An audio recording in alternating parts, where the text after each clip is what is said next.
Does Jonah's refusal to go to Nineveh resonate with us? Imagine a prophet so defiant he boards a ship to flee far from God's call as possible. Little did he know what awaited him. And like Jonah, we never truly know the storm we face when we run from God's call. Have you ever wondered how God uses preachers, even the broken ones? Meet Jonah, a prophet of God.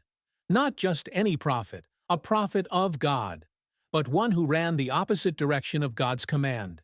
Imagine that, a man called by God, choosing rebellion and fleeing. The enemy often uses fear, whispers of doubt, insecurity, even imposter syndrome, to keep us from stepping into what God has called us to do. But God is greater than our fear. He equips, strengthens, and walks with us. He meets us right in the middle of our fear. He gives us strength and courage to move forward. Jonah approaches the sign pointing toward Nineveh. He turns quickly and walks in the opposite direction. Jonah boards a ship and heads for Tarshish. He gets on a ship to flee, away from Nineveh, away from responsibility, away from God. Or so he thinks. Then the Lord sent a great wind on the sea, a violent storm at sea. Everyone on the ship is terrified. Sailors are tossing cargo into the sea to lighten the ship. The wind is howling and Jonah is fast asleep below deck. But you can't outrun God. A storm rise. The sea rages, Jonah knows. It's his fault. The sailors cast lots to find out who is responsible for this calamity. The lot fell on Jonah, who is then thrown into the sea.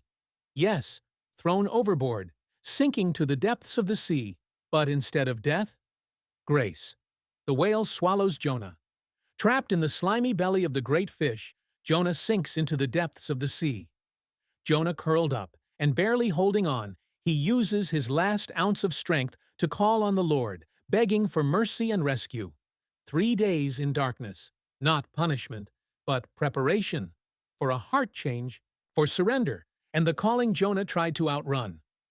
Vomited onto land, coughing, gasping, but alive. Then, a second chance, because God doesn't give up on disobedient. He transforms the stubborn and offers grace to the undeserving. Jonah preaching in Nineveh, crowds listening and repenting, hearts touched, lives transformed, people falling to their knees, citywide revival.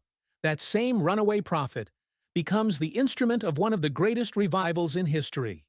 Maybe you feel alone. Maybe you feel like Jonah did. But remember what the Word of God says about you. Yes, maybe you feel unqualified, unworthy. You're running from God. But He is right there with you. God's plans are not hindered by your flaws. He still chooses people like you, because His grace never lets go. God's grace is bigger than your greatest mistake.